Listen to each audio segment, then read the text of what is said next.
When the government announced the student loan initiative, many of us believed it was a breakthrough. Finally, a chance for students from low-income families to pursue higher education without being crushed by immediate financial pressure. It was supposed to be a bridge, a tool for inclusion, a way to make education accessible again. But today, that bridge is being turned into a toll gate. Universities across the country, both public and private, have started hiking their tuition fees, some by as much as 500%. They call it adjustment. You know what I call it? Exploitation.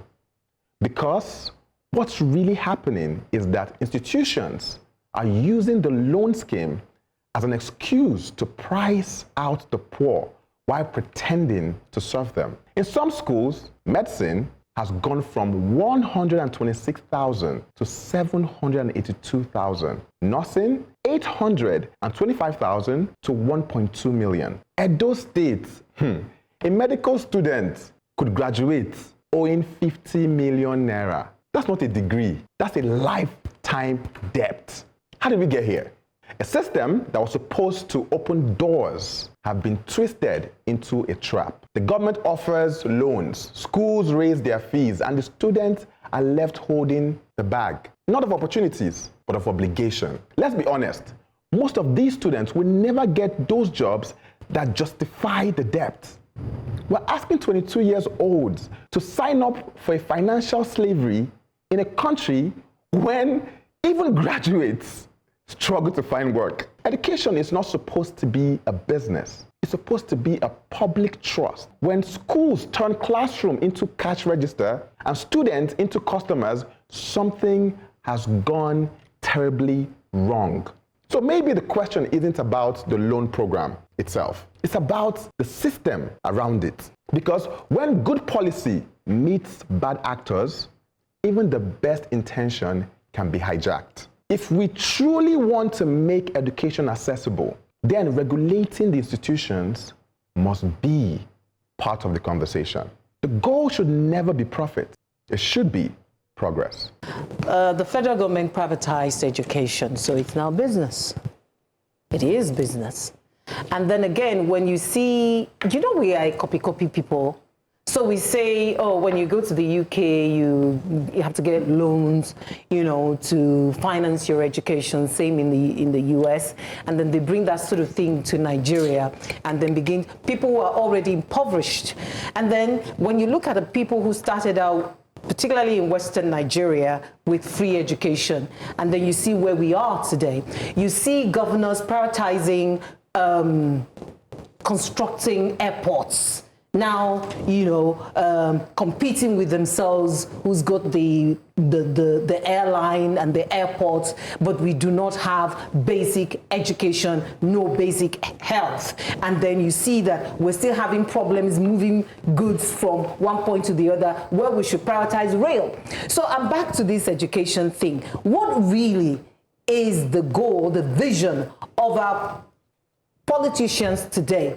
They don't want us to be like them. They don't want our children to have access to quality education. This is not really the fault of the government. The government has played their role. It's like no, they have their role too. Yeah. They have their role too, because if they are supervising and monitoring, this wouldn't have happened. If, like you said in your advocacy, I am the governor of Edo State, and I hear that Edo State University is not charging medical students as much as what you said. I should be interested.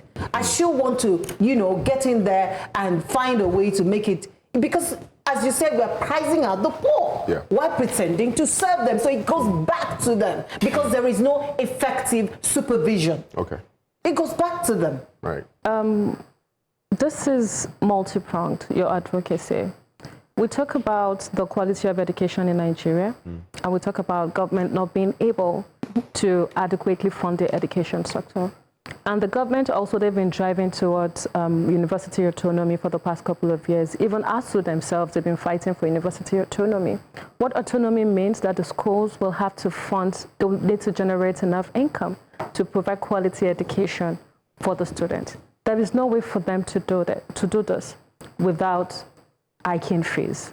That's But right. as much as there is a pathway to, like everybody's working towards autonomy, it's important to understand that there has to be empathy and humanity.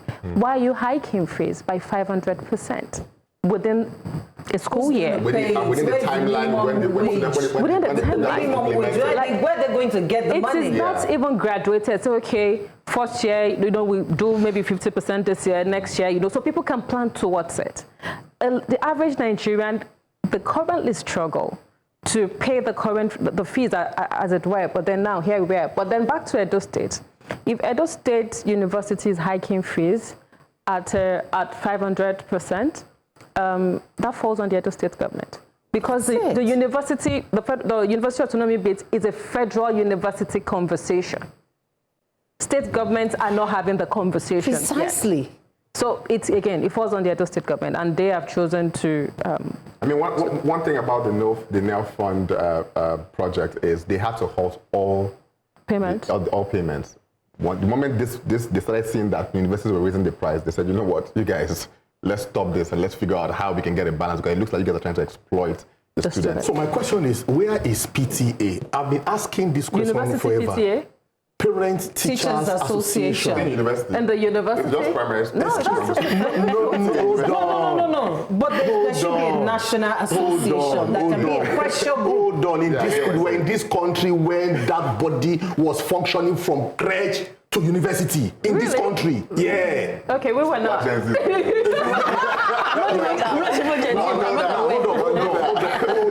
Hold on. They may not have it in those universities, but that body is a pressure group. It is. They go through NANS, they pressure ASU, NASU, SANU, anybody, they pressure you until you succumb to the interest of the masses, not to the interest of the tormentors and the oppressors. Does that make sense to you? Yes, sir. Where is education subsidy? Do you understand? Where is education? We have countries in this world that education is free. Totally free. The money they are making, what are they using it for? Excuse me. Norway. The beneficiaries of yesterday, during free education, universal basic education, during Awolowo, are the tormentors today. Yes. The beneficiaries of all of them, they had free education. Right. Including President Bola Ahmed Tinubu. What's going on? Why are we wicked to ourselves? Why are we like this? That until somebody has stolen, until somebody has done corruption, until somebody has done something bad to make money, how dare you telling me that you can pay 40 million naira per session for primary school? What kind of education is that? But the point here is, I pay school fees, sir. No, wait. The government, because for me, I'm critical about the government. I was at the Nigeria Economic Summit recently, and I was part of the panel, the skills development panel. And on that panel, we had really, really amazing people. And in the room, like everybody that's working on the skill development space, were in the room. And next to me was supposed to be the Minister of Education, right?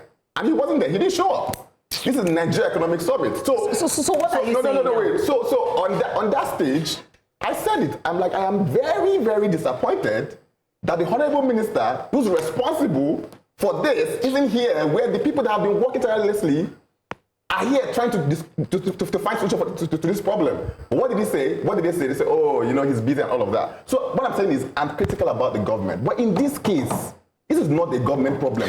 A lot of the educators are looking at it as from a business perspective. So as many have rightly said and many have rightly shouted, the government still needs to do something. There's no, and yes, they've halted it, but when they do resume it, there has to be some rules in place when it comes to increasing fees. Inflation has not gone up by 500%. So why are we increasing by 500%? But we are very wicked to one another. Thank you. That's the message to take away. That these schools need to take it easy. And then we need to look at the bigger picture. We're already a breeding ground for other countries, especially when it comes to doctors and nurses. And those are the ones that they've hiked their fees the most. So they're leaving the country. So now we're forcing more people out because they can't afford to be trained at 1.2 million and 785 million, as you quoted on there. So less people will join those places. Who are the doctors that will take care of us? we're not all not going to go to the UK because we have a headache. Who are the people that will take care of? Where to encourage people into the system? So this business entrepreneurs, they should just take it easy, I beg. Look at the bigger picture and please help. It boils down to motive and sincerity. If we truly want to make education accessible, then we will find a way.